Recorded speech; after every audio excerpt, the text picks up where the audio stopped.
Not the best ball forward from Andrew Cross. Gives the ball straight back to Crumlin United, and Connor Murphy has a bit of space here, but not if Johnny Jackson has anything to do with it. Does his defensive work excellently, and Naby Sarr slides in. Doesn't have the desired effect though. Wins the ball, but it bounces straight back. And Charlton regroup. It all starts from giving the ball away and cheaply in midfield. I keep saying that if he wants your fullbacks to go high, you got to make sure you keep possession, and that's twice now come sort of punish Charlton down their right side, Charlton's left side. Ball through there. Chris Holly's got plenty of time to deal with that, and now this could be an opportunity for Charlton to break. Here's Tony Watt, Fosu to his left, Stewart to his right. Here is Cameron Tripp, beats a man. That's got to be a foul there. one of both of them could have even played an advantage there, but I'm assuming he's going to put it back for the first foul. And again, Crumlin, they got him on the third tackle. Taken quickly. Cameron Stewart out wide to Chris Solly. We've seen a couple of tough challenges so far. Ooh, another little shimmy there, and a chip ball forward. Not a bad little move there from Sam Simpson, I believe that was, or pardon me, it was Jake Donnelly, number 10. There's another low shot coming in. Dean Hurley this time, and again Charlton just really placating Crumlin to that. They're not allowed to get anywhere near the box, so they're going to have to be limited to shots from outside the box. Yeah, they're breaking from a defensive point of view, and I think sometimes the two centre halves don't have any strikers to pick up, and they close down and they're leaving them. Doing great work there to hustle Paddy Brophy, nearly dispossessing him, couldn't quite get there. Andrew Crofts, Christian Ceballos.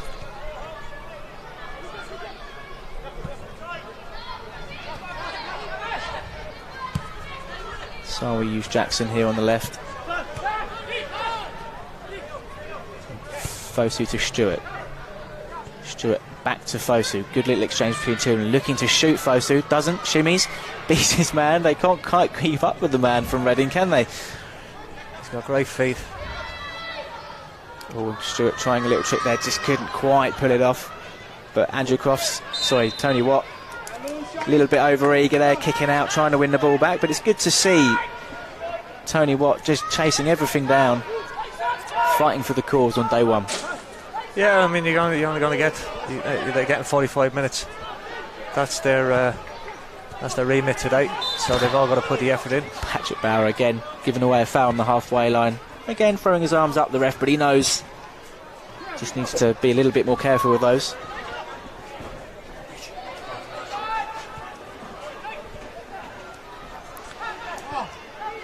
Okay, just a word for anyone who's just tuning in on YouTube. Apologies that the Valley Pass stream went down. Just too many people tuning in by the sounds of things. But hopefully now you'll be enjoying what's been a good first 45, well, 28 minutes in now. First half an hour or so of Charlton's pre-season. 1-0 up. Tony Watt's header after 20 minutes. And not a bad little run out to get things started. Listen, I might be disrespecting them a little bit. They made a decent game of it. They're playing themselves. They're playing a good tempo. They're causing Charlton a few problems in the final third, making them work. But you know, it's a good game for Charlton. It's their first pre-season, and you know, Carl will be delighted with the way it's gone so far. Crumlin got a chance to get a shot away. Dean Hurley just can't turn because of the attention of Patrick Bauer and Naby Sarr combining well. Captain Kieran Riley trying to pull some strings in the middle of the park for the home side, and as we said before, not too much known about Crumlin, and a side that prides itself, I guess, on bringing youth players through, and their most famous son, Robbie Keane, started at Crumlin as a young boy. He did indeed, and didn't have a bad career, did he? Not bad at all. It's I suppose always difficult for Irish football when the sort of players like Robbie Keane and yourself, Mark, it's home farm, I believe, where you came through as a youngster. The first sign of greatness, if you like, it is often that move to England, isn't it? Oh, absolutely. As a young kid, I mean, that's all you dream of when back in the day when we were 15, 16, trying to get that break. At that time, I think there was a lot of a lot of footballers were going over as young kids and starting her off their scholarship, and he just wanted to be one of them. I was fortunate enough to play with a decent home farm side for 6 years, and got my opportunity to go to Colchester along with 3 or 4 others, and that's the big break. That's the easy part. The hard part then is staying over there. And of course, very decent amount of caps for your country as well, and that must be the pinnacle for you. Absolutely, and I put that down to Charlton Athletics. You know what I mean? I wouldn't have got that at Colchester. I needed a move, and I got the opportunity when I went to Charlton. But then again, it was down to myself to bed myself down as a regular at that level, and then get Mick McCarthy coming to watch games. And I started my international debut at 26, I think it was 26, 27. So to get 48 caps in 5-6 years, I was very fortunate. Well, during that chat, we missed a wild shot from Jake Donnelly, which went way over the bar. And another example of what we were talking about earlier about just Charlton limiting Crumlin to those sort of efforts. As Chris Solly plays a ball across the pitch from Nabissar just to play the ball back for Dylan Phillips in Charlton's new goalkeeper strip for this season. Nice shade of purple. Tony Watt finds Tariq Fosu inside. A little step over. Nice little pull out to Cameron Stewart. He's touched just too heavy. Can't really blame him for that. They had to overstretch to get there. And the ball bounces back out of his feet as Ceballos looks to get the ball in. That's a dodgy pass. Oh, he's in. It's 2-0 to Charlton. That's an own goal from Mickey Quinn. I don't think Cameron Stewart or Ceballos can. Well, I think it was Ceballos' ball in finally. He certainly can't claim that, and Mickey Quinn left with egg on his face. Yeah, I think he put a cross in. I think Lee Novak went to challenge but didn't challenge, and I think he took his concentration off and ended up dropping it into the back of the net. But then Tariq Fosu, he's switched with Stewart. He's gone on the right, he's causing problems over there. They switched to the left, and if they do that quick enough, they'll get opportunities to put the ball in the box. But it looks of Novak and the size of him, I think he'd love more crosses coming in the box for him to challenge.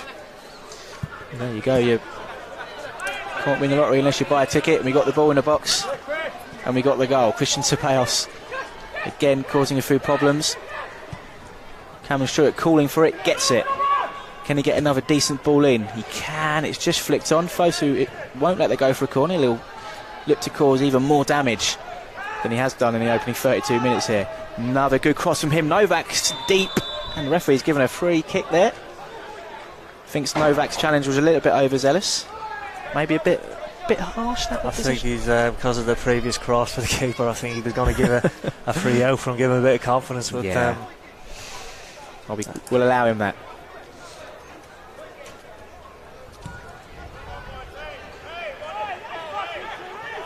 So it's 33 minutes in here. Charlton 2, Crumlin United 0.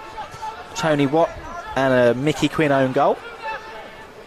Means Charlton are beginning their pre-season in positive fashion, and that's not a good way to get ball out from Paddy Brophy. And Tony Watt takes that very, very well. It's a second for Tony Watt, a third from Charlton, and a great position going into half-time. Absolutely. I mean, this is the Crumlin side. You let teams play. They'll try and play. And to be fair to Crumlin now, for the last 35-40 minutes, they've tried to play out from the back, and sometimes when you limit their opportunities, they're not quick enough to realise where they go next. And I think Tom Watts just took the ball off him 35 yards, did well to stay in his feet. I thought the centre half was going to take him down for a penalty, done well to stay in his feet and finished it very well. Not always easy, those one-on-one chances, are they? Especially when they've got a defender breathing down your neck, trying to make amends for a mistake like that. But Tony Watt keeps his head and just does what he does best and slots it under. I can guarantee if there's a league game for Crumlin and it was the last 3 minutes, I think centre half would have launched himself out before he got. I thought he was going to anyway. He done very well, the centre half, maybe to pull himself back from doing any more damage. But listen, it's only a friendly. These games are there to make mistakes. Great challenge from Andrew Crofts there. Doesn't win the ball back for Charlton, but good to see how eager he is to win the ball back. And again, he does finally. Well, he doesn't really, does he? He swings every intention of winning the ball, but just a bit too high. Catches the leg. And now Crumlin, they've had a few shots from distance. Maybe now's an opportunity to try and get one on target. It could be, yeah. Well, it's just looking at the Charlton wall and the centre half. Is there going to be a big wall to get over? But yeah, they've had a few pot shots from 20 yards, 25 yards. Got one or two takers. got to be something special to beat Dylan Phillips, who had an excellent spell in goal last season when Declan Rudd was injured. Very unlucky really to lose his place, but he's got plenty to prove this pre-season. Shot comes in from Jake Donnelly, flicks up, that could go anywhere. Naby Sarr can't quite stop it from going for a corner, and now Crumlin have their first corner of the game. As I said, it was a big wall to get over. Hit the wall and went up and ended up going out for a corner. So now how will Charlton face up to this? First little set piece of the summer to deal with. As we said before, plenty of height as far as Charlton's defence goes, but to tell you what, Crumlin have a few big men of their own, and there's one of them. Brophy wins it, but to no avail. It goes well wide. We're going to find it very difficult, I think, to score from a set place unless Charlton switch off, because 4 or 5 big 6 foot plus lads who can win headers quite comfortably. You have to give Crumlin credit. We said it earlier, but worth saying again. Now we're 10 minutes before half time. Started the game well, gave Charlton a good game. Trying to play football, trying to match up for Charlton. It's just a couple of mistakes has really let Charlton get some breathing space. They got a good team mentality. They get back in numbers, and also, it's going to be a fitness level as well. These lads have been working probably till 5 o'clock on a building site or in offices or what have you, and then they come down here to play a game of football at a very high tempo that they're probably not used to. And Charlton are using it very well. They're using it as a pre-season game. It is a pre-season game, and they're working on and off the ball. Solly trying to play in Ceballos to get the ball in. Jake Donnelly, the man getting back and getting in the way of that. Here's Andrew Crofts. Staying with Tony Watt. 2 goals for the Scottish striker this evening. He'll be very pleased with that. Cameron Stewart getting to the byline. Whether that was a shot or a cross, I'm not sure, but there was plenty of power behind it. Nearly taken down the roof of the terrace. Probably should have gone across the first time rather than take a touch, but I think he went for a shot at an angle in the end. That's maybe the balance that when you're a trialist you have to find. If you want to be able to impress, you want a goal from that sort of distance and angle is always going to endear yourself to the manager you're trying to impress. Well, I'm sure, Carl, obviously for the player itself, it's not to do anything that you wouldn't do normally in a game, because that's when you start to make silly mistakes, and I'm sure Carl just wants to see him in the position that he asked him to play, the defending side of it, the attacking side of it. He does that as well, and what he's asked for, he shouldn't have any problems with managers. Another big ball forward from Crumlin United to Dean Hurley. Patrick Bauer again. Yeah, it's little and large, isn't it? Every time it goes up there, I think he's very eager. The centre forward's only 5'8", 5'9". The ball's in front of him. He's got to know when he can't go and attack, because he's giving away silly free kicks now in the middle third. He's onside. I'm sure, Novak is onside, but the ball wasn't quite right. Coming a very high line, and fair play to Mickey Quinn after that mistake. Had the confidence to show what he's all about with his feet.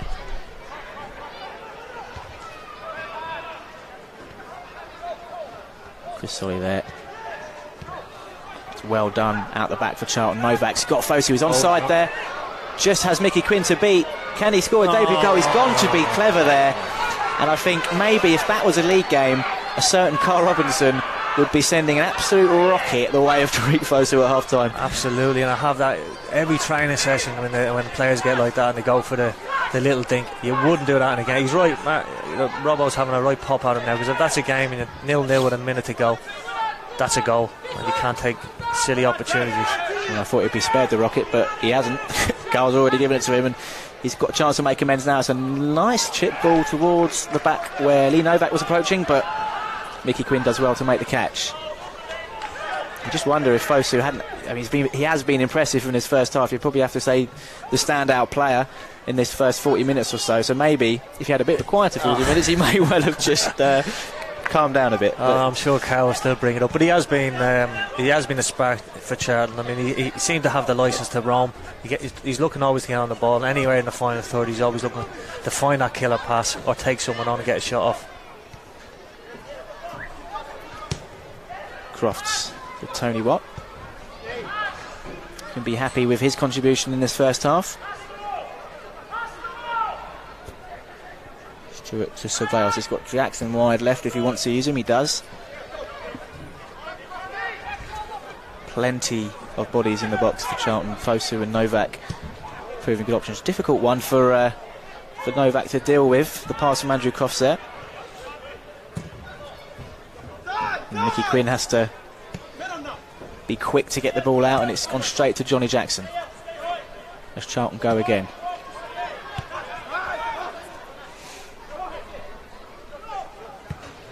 Crofts to Fosu, exchanging with Tony Watt. Nearly being dispossessed, but keeping cool, keeping the ball. Searching ball from Ceballos. Jackson getting plenty of space out there on the left each time. Obviously doesn't have the pace I would say he once used to, but he's never really been the paciest of players. But Crumlin maybe just allowing him to have that bit of space. Yeah, you just got to be very careful. Though, if you give him the opportunity to put a ball in, you know he's going to come in with quality. Tony Watt takes the throw. Bauer. Cameron Stewart. Charlton almost 5 minutes to go before half time, just playing with the ball. Again, being patient.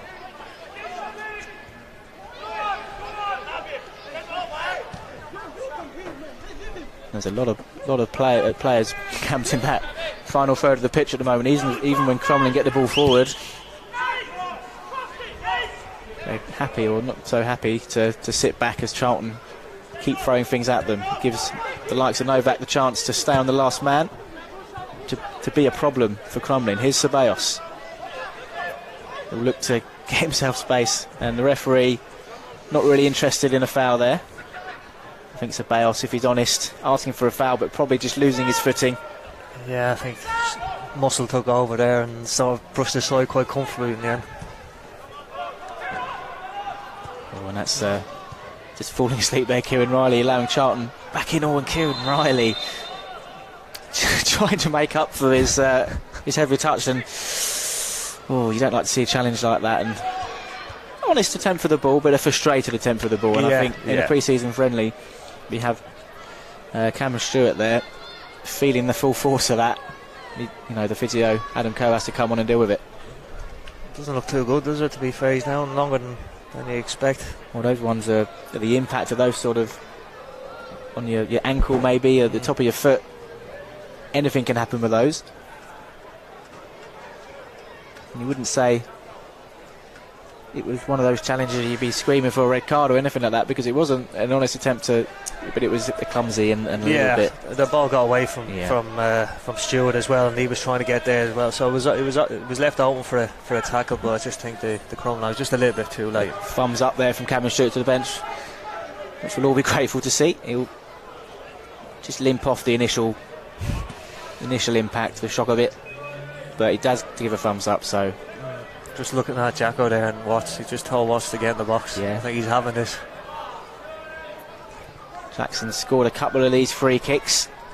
Take note, Sheffield, both Wednesday and United, they know all about that. And this is a pretty similar position to those goals he scored 5 years ago or so. It's definitely in his range. It's definitely having a pop. It's definitely Jacko range. He has a go. It's up and over the wall, but not a lot of pace on it. Allows Mickey Quinn just to watch it as it comes through and make a relatively easy catch. It took a slight deflection, which slowed the pace down on the ball, and it's quite comfort for the keeper in the end. Because again, showing some neat touches on the ball. Both looking for options for Crumlin, can't really find any, and is rushed into a pass he felt he had to make rather than wanted to make, and Charlton win the ball back. Well, put the ball out of touch for a Crumlin throw at least. Someone's shin pad that keeps falling out on the pitch. I'm not sure who that is. That's the second time that's happened. Looking around, probably Tony Watts looking at his socks. It looks it, yeah. Tony Galvin looking like he's pulled his socks up as far as getting his goals today, but not in a literal sense, because it looks like Steve Claridge, what he used to do.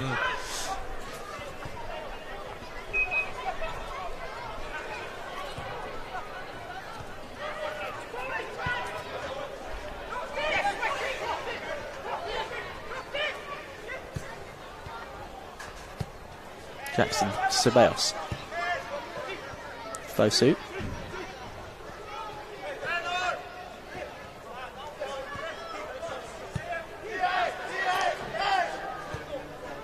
Approaching the end of the first half now. Can Charlton get one more just before the break? Solly chasing down everything as he always does, and not a lot of injury time, not any injury time at all there. And not a bad first half for Charlton. Tony Watt opening the scoring on 20 minutes, heading in Tariq Fosu's left wing cross. And it wasn't long, 12 minutes later, before Charlton went 2-0 up. Mickey Quinn dropping a relatively routine cross from Ceballos into his own net. And 2 minutes after that, it's pretty much game over as far as the first half went. Tony Watt capitalising on a mistake from Paddy Brophy to run through and finish 1-on-1 to make it 3-0. That's it from the first half here at Richmond Park. We're going to have a fresh Charlton side for the second half. Sit back and relax now. In a moment we will have some questions answered by Mark Kinsella that you've been sending in. But as it stands, half-time here at Crumlin United. It's Crumlin 0, Charlton Athletic 3.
Okay, we're going to have some highlights of that first half coming right up in a moment. But first, we're going to spend some time with Mark Kinsella answering some questions that you've been sending in over the last 48 hours or so. Are you ready, Mark, for these? Ready, go on. Let's have a look at some of the Twitter questions. Steve Kennedy asked, who was the best player you ever came up against at club and international level?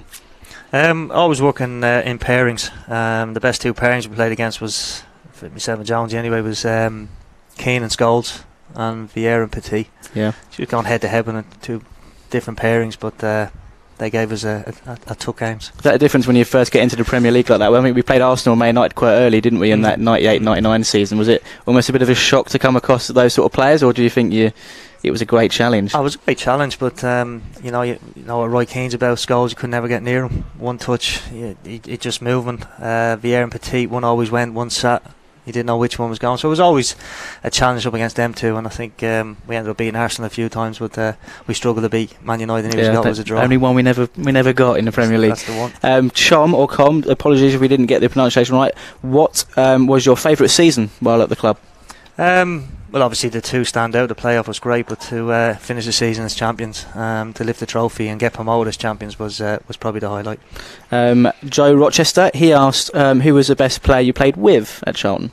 Well, obviously Keith Jones sticks out in mind because I had a pairing with him for 2 or 3 years, and then looking at Duncan, Scotty Parker when he was coming through, Eddie Outs, Richie Rufus. There's a number of the early squad in the first couple of years. They were all great players to play with. When you mention someone like Keith Jones, does it make your job easier as well when you have someone with that much energy and that much sort of work rate in the middle? Just understanding. If you make a run into the box, Jonesy's holding forward, and if Jonesy did the same, I'd hold forward, and it was just something we had a great connection on and off the field. He was great to play with. George Jones, a name I'm familiar with. What felt better, lifting the Division 1 title trophy or the playoff final trophy? Lifting the championship trophy was always great, but when you come to the playoffs, whoever finished second, I couldn't tell you who finished second, just got a medal and a nice little pat on the back. But for ourselves to go up as a playoff and end up lifting the trophy, that occasion was brilliant. But to end the season as champions after the season you have and the games you play, it's always nice to come out on top. That's always something you dream of, isn't it? As any age, walking up those the old famous steps at Wembley and lifting a trophy, and you managed to do it. Absolutely, yeah. It was the highlight of my captaincy at Charlton. Gaza TM, he asks, are you still in touch with any of your ex-Charlton teammates? Not at club level, maybe at international level, especially back home here. You got Steve McPhail and Damien Duff involved in Shamrock Rovers. You see them quite a few times because we play each other 3 times in the season, but very rarely. Sometimes, once you leave, you're sort of forgotten. People move on different directions, either in football, out of football, move back to where they came from. So it is difficult to keep in touch, but sometimes we might have a reunion and meet up again. Reese asks, was there any moment during the 98 playoff final when you thought we weren't going to win this? Probably when we went 4-3 down after pulling 2 back. It's a funny game because it's very difficult to tell you how the game went, passing wide possession or performance, but just Mendonca and goals. Every time we seem to have a setback, we create a few opportunities, but every one we did create, he produced goals, and it just felt as though as the game went on, especially in the extra time when we went another goal down, we seemed to pull something back and get the equaliser. We just thought then it might be our day. Another one, other than the playoff final, what was your favourite game, your most memorable game for Charlton? One probably stands out is the Man United at home. 3-1 down. They made a few substitutions. I think Keane went off. Beckham might have gone off, but they brought on Solskjaer or Scholes, or they just equalled it. Not bad. Not bad, is it? But we got a couple of opportunities. Bartlett, I think it was his debut, scored twice, and we ended up coming back and equalising the last kick of the game with a 3-3. Stands out the promotion. Southampton 5-1, 5-0. Man City at home 4-1 to start Premier League. There's a lot of games that stand out as good performances, and a lot that I look back on with fond memories. Okay, how good a manager was Alan Kirbishley?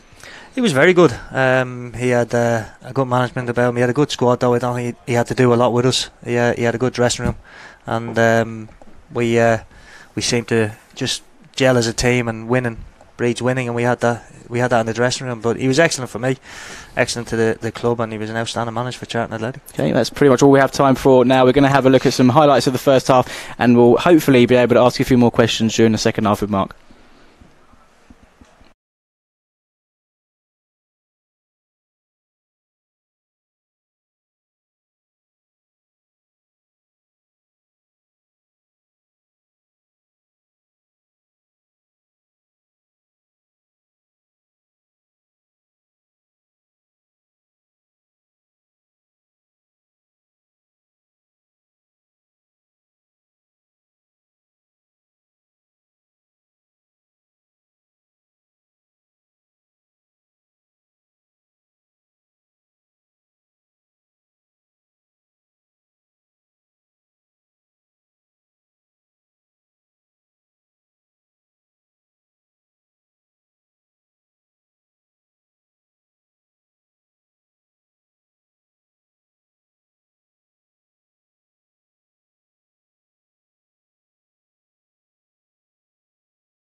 Just looking at it, Mark, I think we've tried to work it out. We don't think Crumlin have made any changes, do we?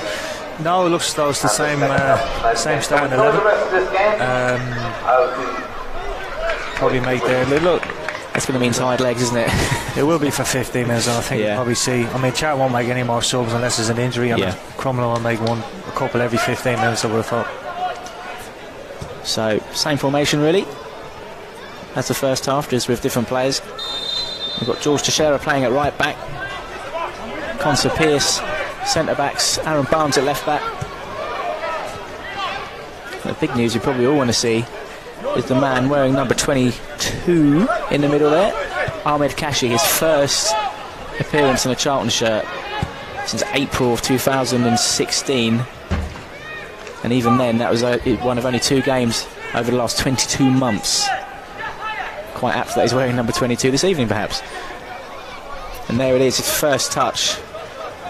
A huge relief that he's out there, he's fit, he's ready, he's looking good. And Joe Rebo will pass it back to him. Here's Kashi.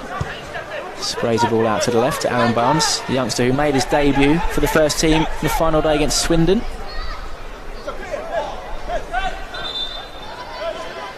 Crumlin win a throw in there. Kashi arguing the case, but referee having none of it.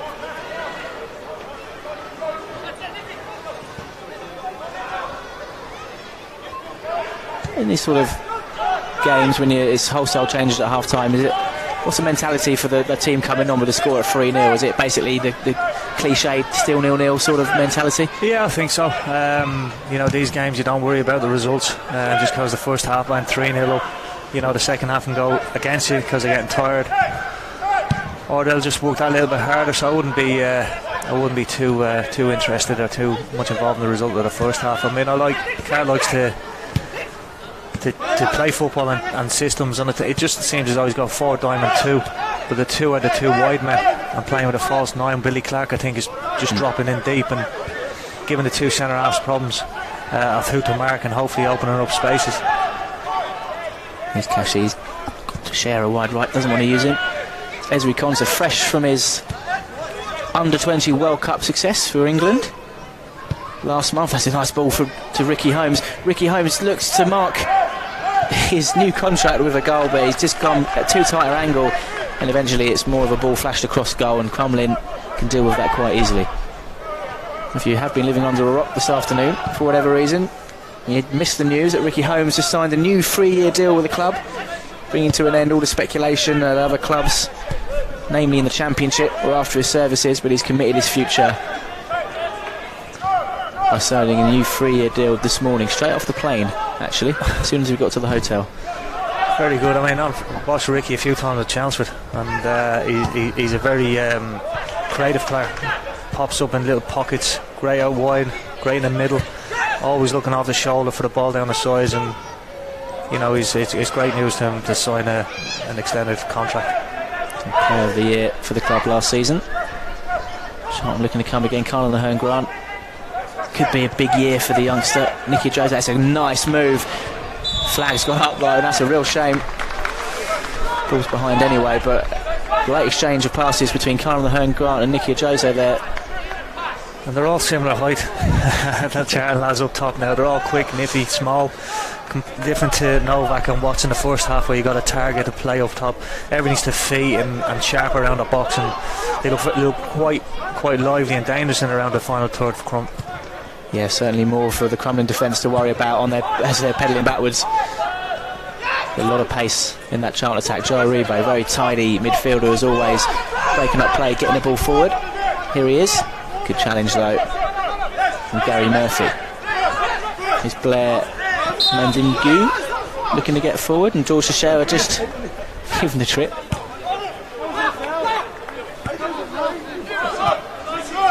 Not happy with the referee's decision though, George, but I don't think he's got much of an argument. The ball's put forward, Ezri Konsa, a little bit of a shove there. I think he had eyes on the ball and sort of panicked midway through his run. And ended up fouling him.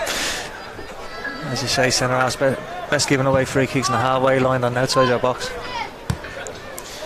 Ezri Konsa was given a bit of an extra, only really an extra week of break before coming back, joining us in Ireland after that World Cup win. Although we did only get 90 seconds of action out in South Korea. 90 seconds is 90 seconds. 90 seconds, 90 seconds, and a World Cup winning medal is a World Cup winning medal. No flag. George Teixeira keeping it cool in the corner there, putting the ball out for a throw.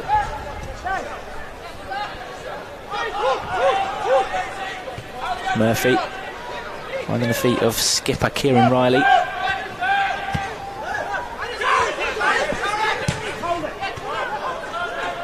Sam Simpson lays off Conor Murphy, looks to get past Teixeira. Teixeira just gets it enough in the way to make sure it comes to nothing. Looks like a couple of subs now for Crumlin United. This is a bit probably which might do Carl's head in. I think, you know, you can make subs at half time and then you can go 15 or 20 minutes without making a sub. 5 minutes gone, 3 substitutions, and it's probably going to be the same throughout the second half, and it'll just stop start, which Carl probably doesn't need. So it looks as if Blair Mondengue, one of the most difficult pronunciations, going off, so we can be thankful for that. Curtis Murphy, number 18, coming on. I believe number 11 has also gone off. Sam Simpson with Alan Barrett, number 14, replacing him, and I believe there's one more sub. Probably going to have to keep our eyes open for whatever that was in a second when we've worked out who's not out there anymore. And there's one of the subs, Daniel McGuinness, number 17, with an early touch. He was the man that replaced the number 3 Blair Mandingu. Ball spray out, George Teixeira trying to get the ball straight in. It has reached Nicky Jose. Colin Grant does like a pop if he can get a bit of space. Use Joe Aribo. Joe Aribo always likes to find the killer pass. This time it's out to Ricky Holmes. Ricky Holmes, first chance now for him to try and get the ball into the box.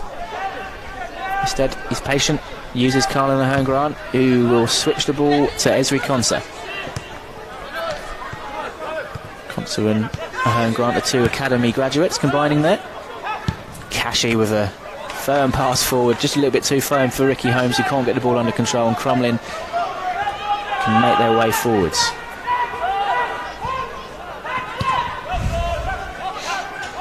Paddy Brophy just shanking his clearance a little bit, allows Charlton to get underneath it, but Crumlin struggling to really get a foot on the ball, and it's really been all camped out in their half, isn't it? It has this second half, yeah.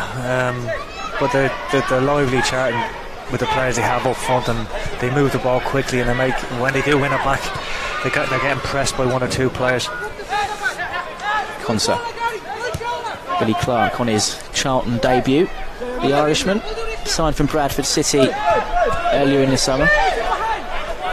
His first chance to show Charlton fans what he's all about. Jason Pearce, wearing the captain's armband, by the way, this second half. Someone else who signed a new deal this summer, as Clark wins Charlton the first corner of the second half. Big men, as you'd expect, coming forward. Jason Pearce trying to get forward, but he ends up winning the ball, or being laid off with the ball. George Teixeira just can't get enough on his header. It's good work from Gary Murphy to extinguish that threat from George Teixeira. Pearce on his way back gets the ball forward with a header. Joe Rebo can't get the ball down, but no worries, because Teixeira will clear it up. Here's Ricky Holmes. Know exactly what's on his mind as soon as he gets the ball in that sort of position. He wants to look up, head towards goal. Can't do it on that occasion. Here's one of the 3 subs, Curtis Murphy, dispossessed, and Carl Ahern Grant can try and cause some damage down the right hand side. He'll look to cut into the box, gets it in, but it's a good block. He's taken a hell of a whack there, where you really don't want to take a block. No, there might be a bit of a break. They're going to travel with the ball fairly quickly, Charlton. The more attack-minded players are going to cause the back 4 Crumlin problems straight away, and they try and play out from the back to make mistakes, and I think Charlton are quick to punish them, and I think it won't be long now before they get the breakthrough. It's Gary Murphy who put his body where it hurts, quite literally, to make sure that Charlton get a corner. Photographer getting in the way there of Billy Clark, but it's a delivery which isn't going to really worry Crumlin. It's straight across the face of the box and out for a blue throw. Referee wanting a word here. I'm not sure What the break is. Colin Ahern Grant heading over to get something from behind the goal. Is it his shin pads? Yeah, been made to put his shin pads back on. Something of a theme tonight. The shin pads flying all over the place. Just because it's not a league game doesn't mean you can't get injured, Carlin.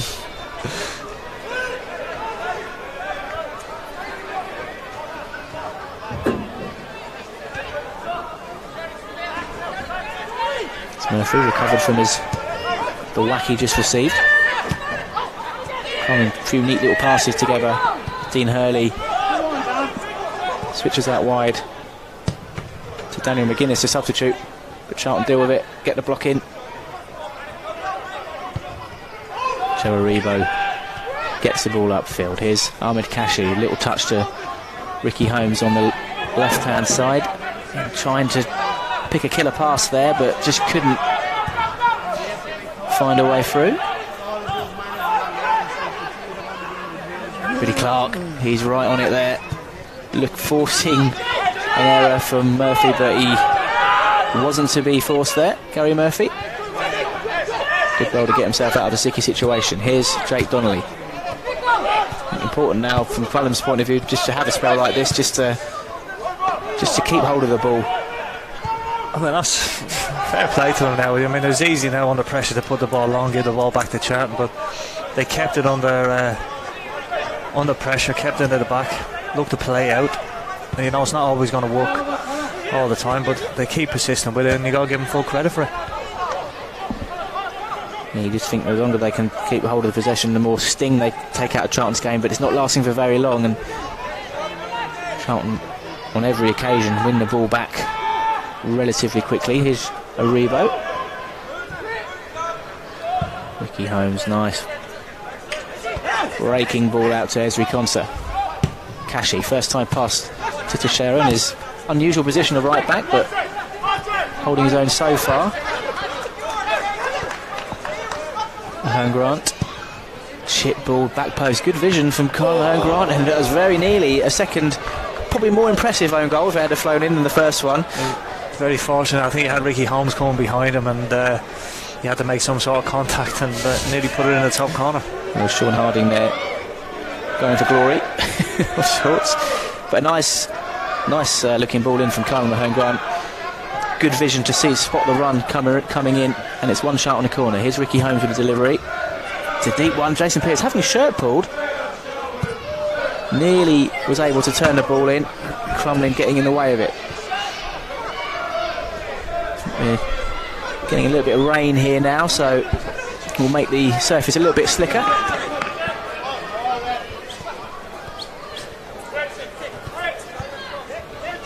Billy Clark, George Teixeira. Charlton just feeling out Crumlin once again. Happy to go back and forth as long as it means they're keeping the ball. Looks like Crumlin are preparing a fourth sub. Over there, Ricky Holmes beats his man, gets to the byline, gets the ball in. It's a low cross, really. I think he was just forced to get any kind of ball in there, which he did, but it wasn't an effective one. But they do have a throw, which Aaron Barnes is going to wander over to take.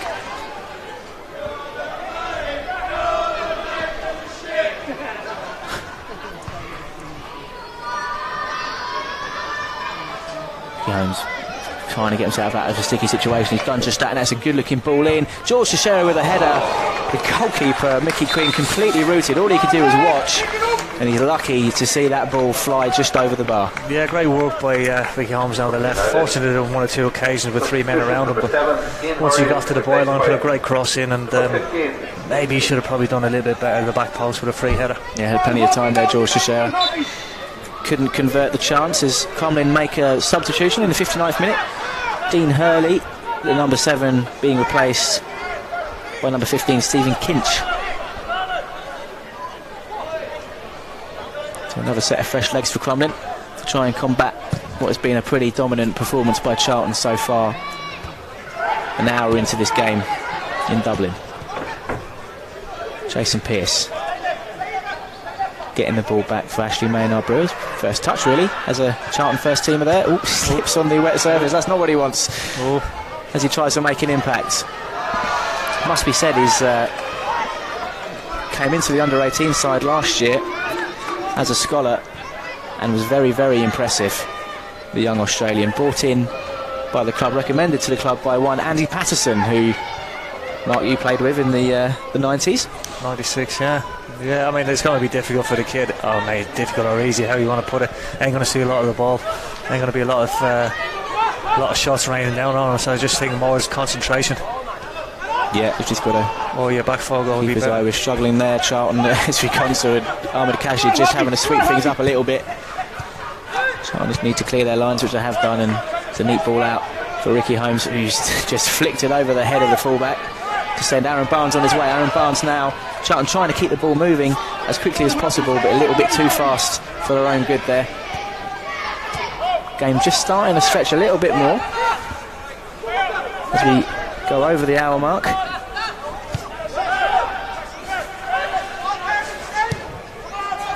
Charlton still hold that 3-0 lead they earned in the first half. Tony Watt with a double and Mickey Quinn, the keeper's own goal.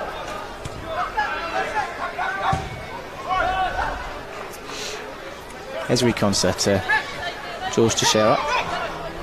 Loads of time and space in front of him to try and work something out here. Crumlin wants the ball back, doesn't get it. Ahmed Kashi just doing what he...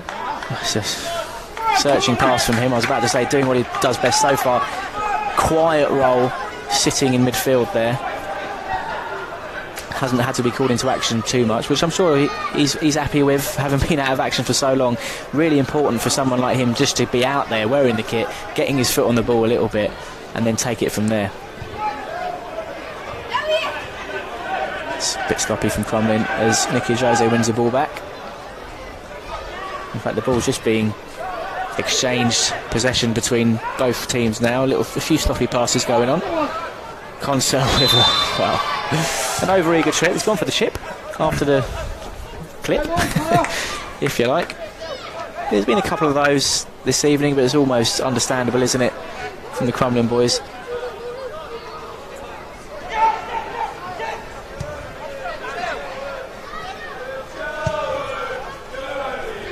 George Teixeira again.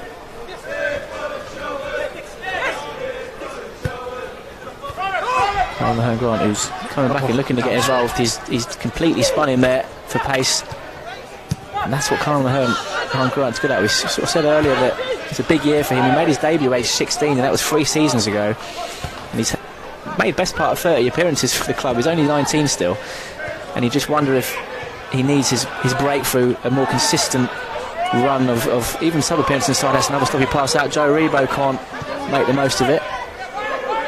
It's getting them run of games when you're a kid, isn't it? I mean, the environment's got to be right.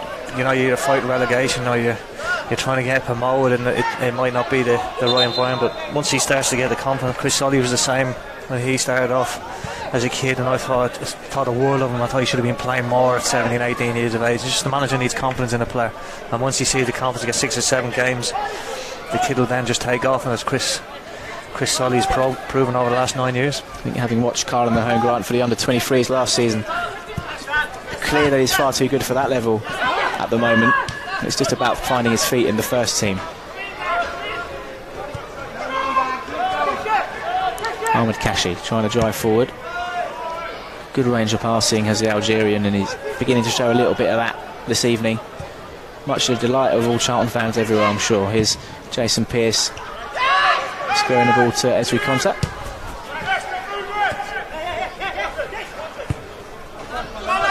Home Grant again with the same trick, picking the ball up, turning, going towards goal, getting a little bit further this time, and winning a free kick from the foul from Alan Barrett, the substitute. And again, we're talking about Colin having that bit of confidence, and he looks like he's got plenty of it this evening. He has, very, very direct, straight through the middle, straight through the heart of the midfield and the fence. Got taken down for the foul, but he's normally finding a pass at the end of it.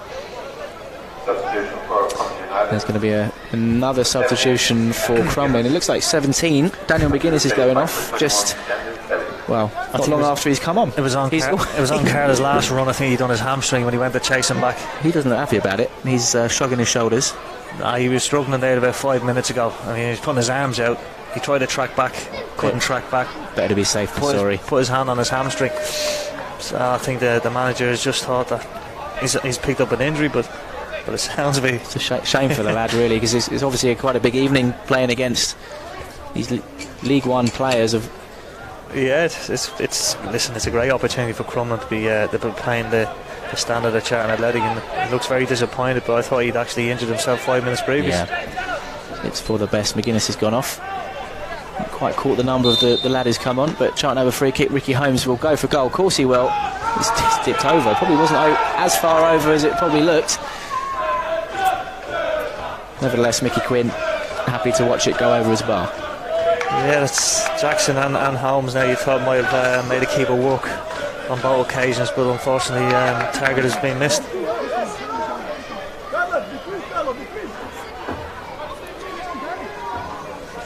Once again, if you're just joining us on YouTube, a few technical problems on Valley Pass earlier on in the first half, but should all be happy here now. Mickey Quinn again with another mistake.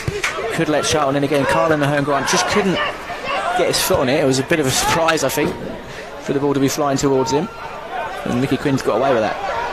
Very much so. That's they're persistent with this playing out from the back, and it's great to see, but sometimes you have to go long, because I think Charlton now are setting up traps around the final third for them to fall in, and the keeper fell into the last one. Joe Aribo, this fellow youngster, Carl on the home ground. Shin pads come flying out again. I'm not sure what's going on with these shin pads this evening. Beats one man, beats another, gets the ball out to Aaron Barnes. Ooh, poor challenge. Very poor challenge from Daniel Kelly. And there's the first booking of the evening. Not often you see a booking, but I think the referee, Robert Harvey's the ref, he's not going to stand for that. That was a silly challenge, wasn't it? Absolutely. I think, like I said, we haven't had that all evening. I think it's one of the subs that's just come on, I suppose. They're getting a run around at times. They're not seeing a lot of the ball, and they're doing a lot of chasing, and it only takes, hopefully they don't carry on, but it takes one tackle like that can start everything off. Holmes' delivery in, Teixeira lurking, doesn't go as far as him. Carl Herngrant, again, you see the ball fall to him, he knows what he wants to happen. The ball's falling through to Teixeira, but the referee judges Jason Pearce to have left a foot in there.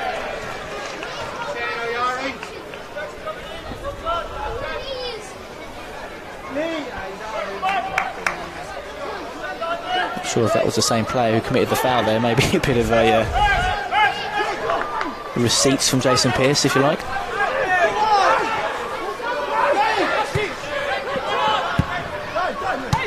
Easy one for Esri Conte to deal with. And here is the captain, Jason Pearce.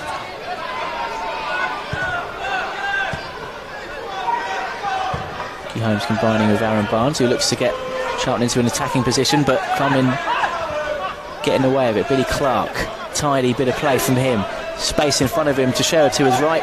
He needs a killer pass across goal. Grant again, it's just too firm for the young striker, and Crumlin very bravely playing it back there in their own 6-yard box, but it's come off for him. Yeah, good play by Charlton, picked it up and attacked. Billy Clark getting around, played it wide to Teixeira, put a great ball in the box, and well defended by Crumlin.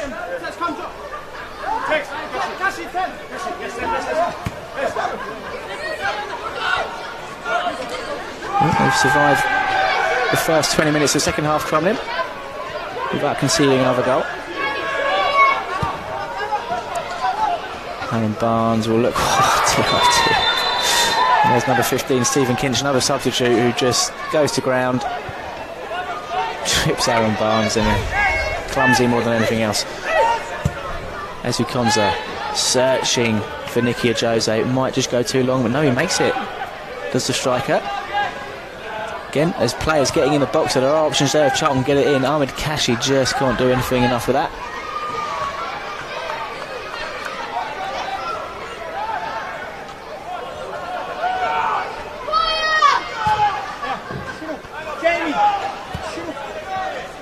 Esri Konsa. Charlton just camping out on the edge of the box to show not a bad looking ball in. Not sure if there's a touch there from the Crumlin player. Don't think there was, and it will be a Crumlin throw in.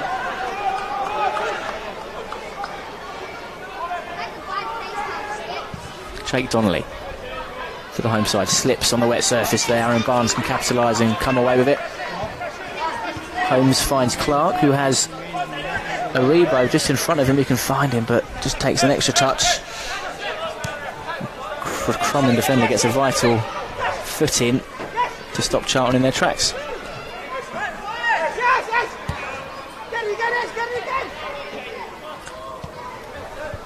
Looks in the far distance as if Charlton are preparing one sub for the second half. Josh McGuinness, who has only joined up with the squad again at the weekend after being on international duty with Northern Ireland, gets an extended holiday. Billy Clark just trips again, but gets away with it. He's done very well to improvise his way out of that. Goes for goal, and it's another slip from Mickey Quinn, but he gets away with it. But nice to see Billy Clark there, the first real opportunity to have a crack on goal.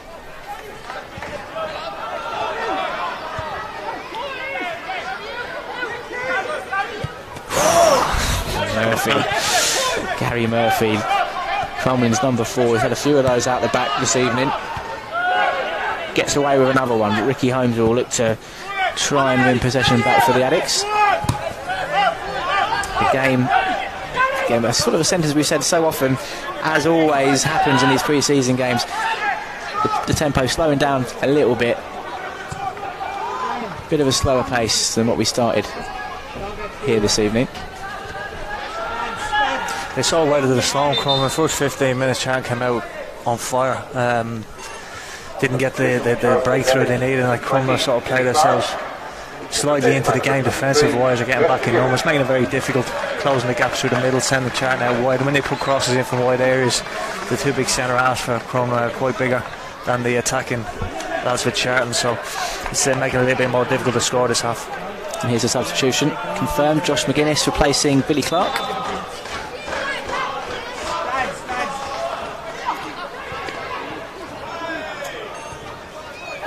Ahmed Kashi, he'll look for that pass. He's gone to be clever there with the outside of his foot. Probably wasn't necessary in George Teixeira. His long legs just doing their job, winning the ball back, and he looks to clip a pass for Josh McGuinness, and lovely little knockdown from him. That's exactly what he's all about, Josh McGuinness. And Ricky Holmes does what he's about, is a deflection, and Mickey Quinn can deal with that.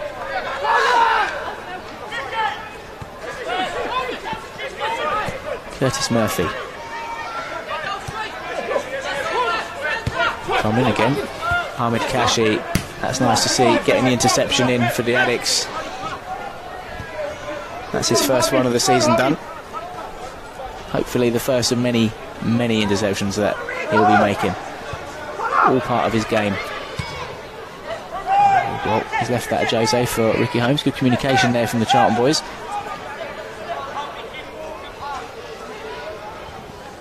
Oh, he's another little chip there. Alan Barrett again.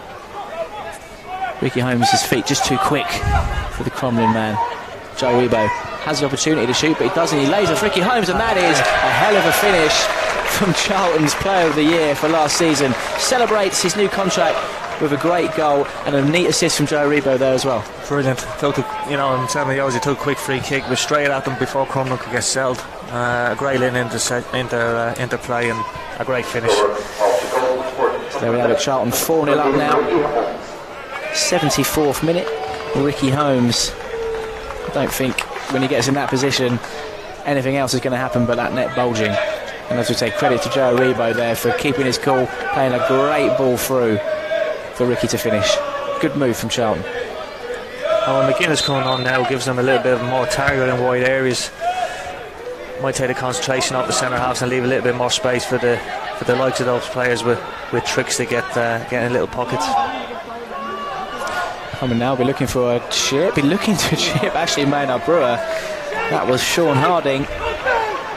That would have been a hell of a way to get back into things, and thankfully Ashley Maynard Brewer was pedalling. He was worried, wasn't he? He was a little bit. Like I said earlier, the kid hasn't had too many touches of the ball this half. You know what I mean? His concentration's got to be spot on just for anything that might come in this half. Well, it's probably the closest they have come to making the net bulge. It's Colin Ahern Grant. This is a great ball. I don't think Josh McGuinness could have asked for a better cross than that, but he just couldn't get his feet sorted, or maybe a second in front of the ball than he needed to be. Maybe a little bit critical. Probably should have gone with his head if it seemed at the right size, the right height. But there again, they're getting wide areas now. They got a big target to hit, and like I said, the two centre halves were a little bit sleepy. and he found himself in space and just couldn't capitalise on it. Maybe a case of ring rust there for Josh McGuinness. As we said, he's not been in training with the lads. He's only met up with them again today, having arrived yesterday, did a bit of running, but hasn't had any ball work yet, hasn't had any finishing, anything like that. So you just wonder, even if he was on 10 minutes earlier, if that might have been a chance he could have put away. But credit to Carl Mahone Grant as well for the cross. He's had an impressive second half, and now Crumlin have the opportunity to make Charlton worry with Stephen Kinch, the sub. No way, says Ezri Konsa, gets the block in, and Charlton have the opportunity to break. Joe Aribo clips the ball over the top for Carl Mahone Grant. Of course he'll beat his man. Well, tried to beat his man anyway, and it's Gary Murphy who's given away a fair amount of fouls this evening.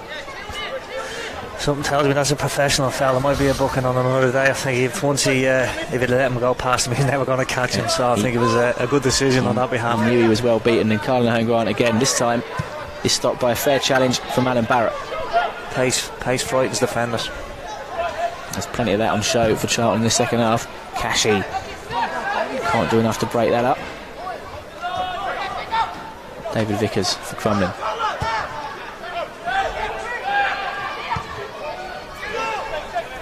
A quarter of an hour to go. Sorry, 15 minutes left on the clock.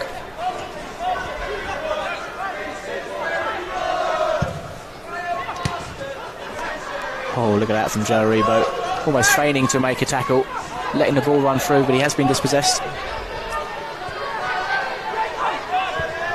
Charlton got any more goals than them this evening? Carl Mahone Grant will certainly be after one. Jason Pearce, the goal scorer, Ricky Holmes, finds Aribo. George Shea certainly holding his own in that right back berth this evening. Carl Mahone Grant does well with that searching pass for Nicky Jose. Ball's kept on though. He's done well as Curtis Murphy.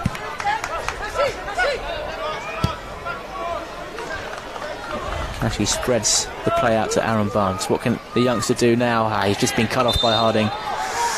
Good defending by the fullback out in front of him as he knocked it past him. Ended up winning a free kick.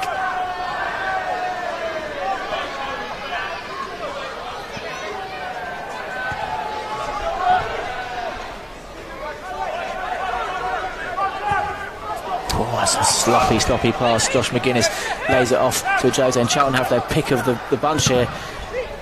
Any one of them could have had a go. Carl Mahone Grant was the one that did. He saw it blocked, and Charlton still haven't finished yet. Josh McGuinness needs to drill the ball across goal. He does, and Carl Mahone Grant, any kind of little touch there, would have seen the ball in the back of the net. As it was, it bobbles across the 6-yard box, and the danger's over for Crumlin. Unlucky, because another mistake made by trying to play out with a back with Charlton having 3 strikers pushed on. An opportunity missed, I think, on Charlton's behalf. Yep, certainly should or could have at least been 5-0 to the Addicts there. Let's come and prepare another sub, which we'll see in a minute. Here comes Vickers, the Crumlin United captain. Little chip ball over the top. Jason Pearce will track that back, try and force the forward out. Sherrod guides that out of the box, but only as far as the number 21. And Ahmed Kashi drives forward. Will he keep going here? It's not really what he knows best. Tempers his run, stays back, not interested in scoring goals. He's only interested in stopping them. Here's Ricky Holmes. Beats his man. Good ball in. Josh McGuinness there. Heads down. That's what you've got to do as a striker. Whether it was from the cross or the head down. Probably the head down. The flag's gone up. And Crumlin make another sub. Number 12, Noel Cummings, is coming on. And Sean Harding, the fullback, going off.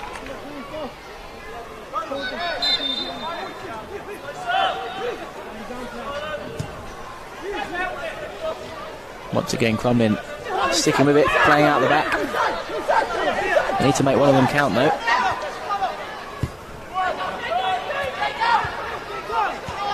Vickers. Conor Murphy holding the ball up on the halfway line, finds it out wide. Dave Meehan, ball's come in. Could have caused some trouble there.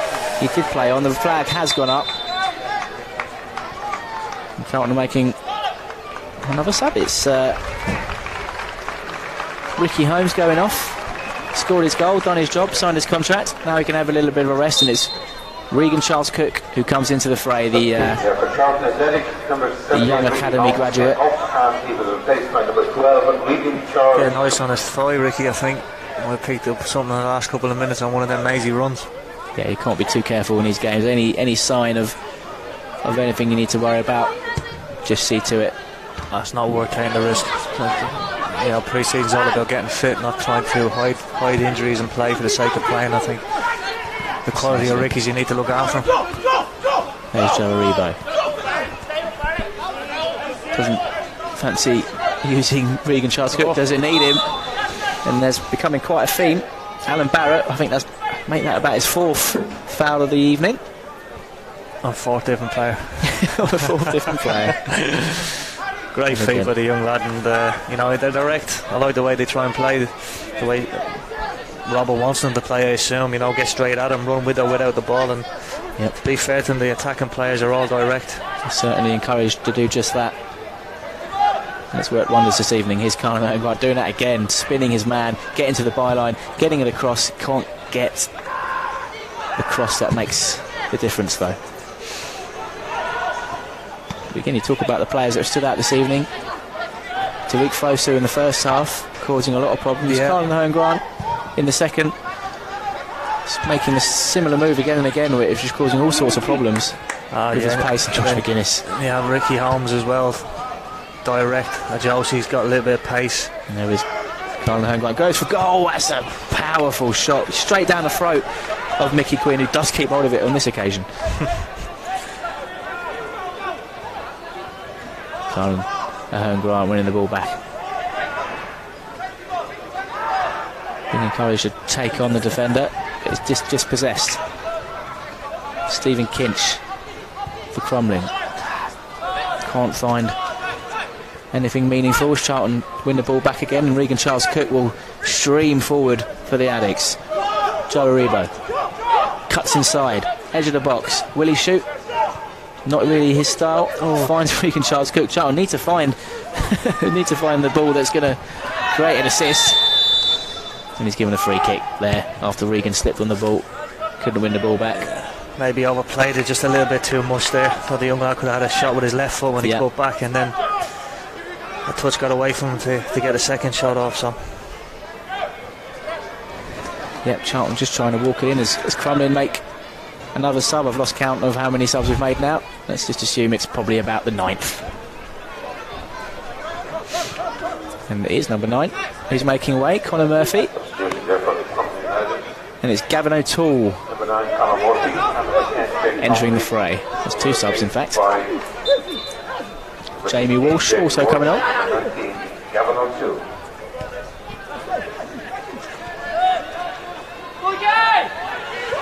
7 minutes remaining here at Richmond Park. A good first outing of the summer for Carl Robinson's men, you'd have to say. 4-0 up. All the players getting their minutes. That's what it's all about. That's what's important. There's the substitute, Jamie Walsh, running the ball out of play. Cashy to Barnes.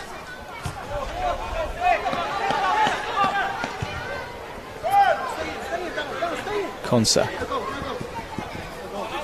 felt the pressure of Gavin O'Toole behind him. Always cool-headed, Ezri Conser. One of the plus points of his game, how cool he can be on the ball at the back there. And Grant's pass goes alright.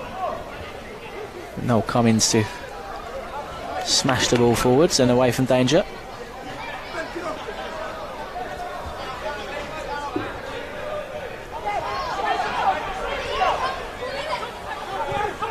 Actually allowing Maynard Brewer to get a rare touch in this half.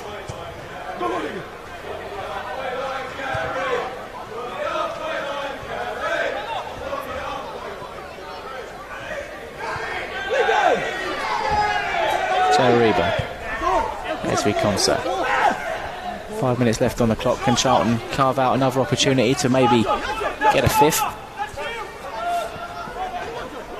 Or will they be happy just to see things out? Kashi just missing out there, but Charlton win the ball straight back with a Jose. Get the bodies forward as Kashi breaks the ball up. Ball falls for McGuinness. Can't quite get a shot out, but he does finally, and that is a great finish from the Northern Irishman. Finds the bottom right-hand corner, and it's 5-0 Charlton. Yeah, good touch, and I think it was Texera made a run down the right. Fullback Wenham came inside with a left-footed shot, and bottom corner. So a good finish by the big man. Yep, good return to action for Josh McGuinness after a good summer away with Northern Ireland. Number 23, Josh McGuinness. It's what you want in the pre-season, isn't it? Just your strikers getting on the tally, getting the names on the score sheet. We saw Tony Watt in the first half getting a double, and Josh McGuinness there getting his first of the summer. Well, that's it. It breeds confidence. You feel as though you can go into every games, and you know, games like this will get harder as pre-season goes on, and chances will become a little bit more limited. But while they come, you might as well keep taking the chances. Here we go. 86-minute final. I'm assuming the final substitution for Charlton because he's the only one left. Anthony Dixdale, the young Dutchman from the academy, coming on, his first involvement with the first team. He's replaced Ahmed Kashi. So first chance for us to see what Dixdale's about. Some rave reviews about him for the under-23s last season. Quite rightly so as well, I have to say. Joe Aribo causes more problems down the right-hand side. They can't get to grips with him. He's gone for goal this time. It takes a slight deflection, didn't get enough on the shot anyway. And the keeper collects. There's Dixdale's first contribution. Winning the ball, playing the ball backwards. The like-for-like replacement for Kashi going off there. Just a holding midfielder. Breaks up play brilliantly. Gives the ball away there. Commentator's curse. And here come Crumlin. A little bit of an opening for them now. Tried to get a quick ball forward to Gavin O'Toole. But never in doubt, Charlton deal with it easily. Home Grant wanted the free kick, didn't get it. Concert will make that interception.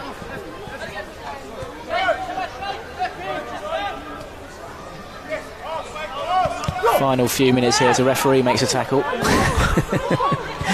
Trying to help Crumlin's cause a little bit there.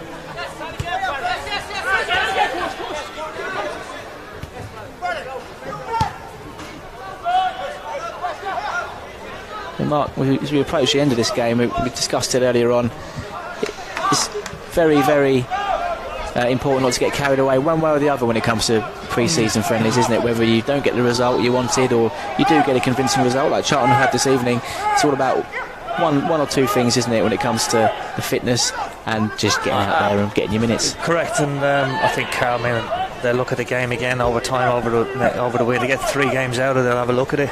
They'll see a lot of good stuff, a lot of positive, negatives. You know, if they give away silly possession to Crumlin, better teams in them situations might cause them problems. But as the games go on now over the next 2 days, mistakes will probably get limited, more minutes on the clock, and it's all built for the first game of the season. You know, the results are nice. Fans will enjoy the 5-0 goals, strikers score goals, and be impressed with the U18 Aribo the second half. He's got good pace, good size. You know, the attacking side of it is more pace in the second half.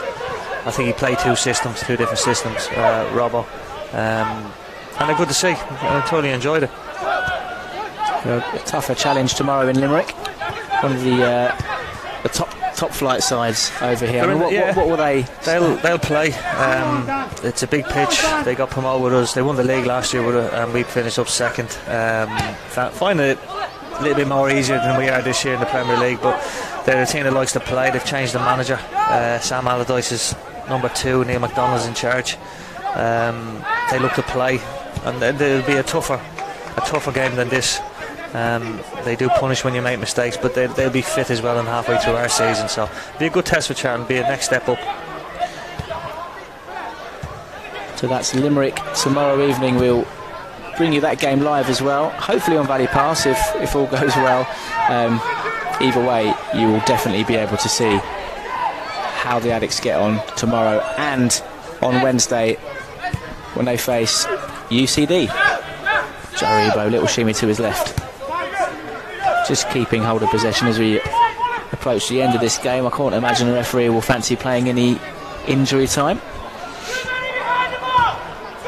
as is almost tradition in these pre-season friendlies. Dick Steele managed to get a few decent touches since coming on for these last few minutes.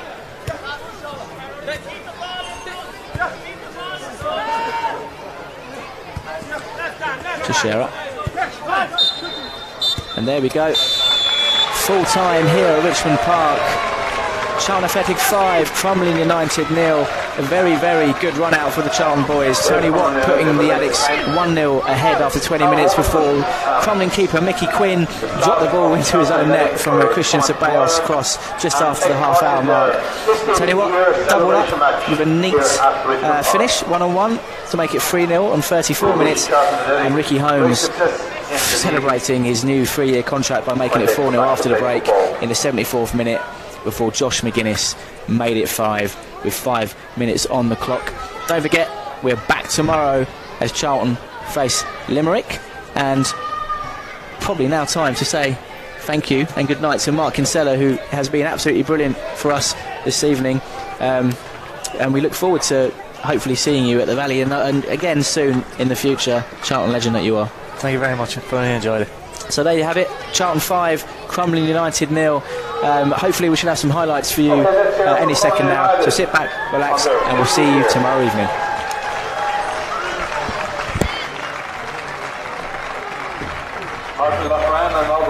To find Tariq Fosu on the left, and that's a great bit of skill. Could have drawn a foul, stayed on his feet. That's a great...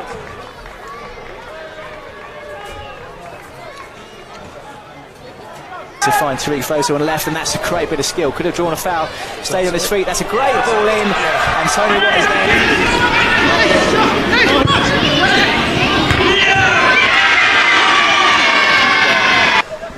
And the ball bounces back out of his feet as Ceballos looks to get the ball in. That's a dodgy pass. Oh, he's in. It's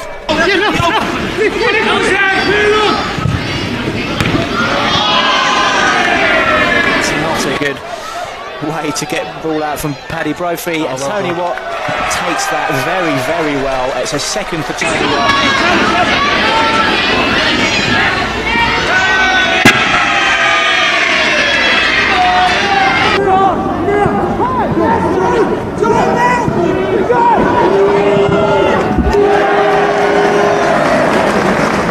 His feet just too quick for the Crumlin man. Joe Rebo has the opportunity to shoot, but he doesn't. He lays off Ricky Holmes, and that is a hell of a finish from Charlton's Player of the Year.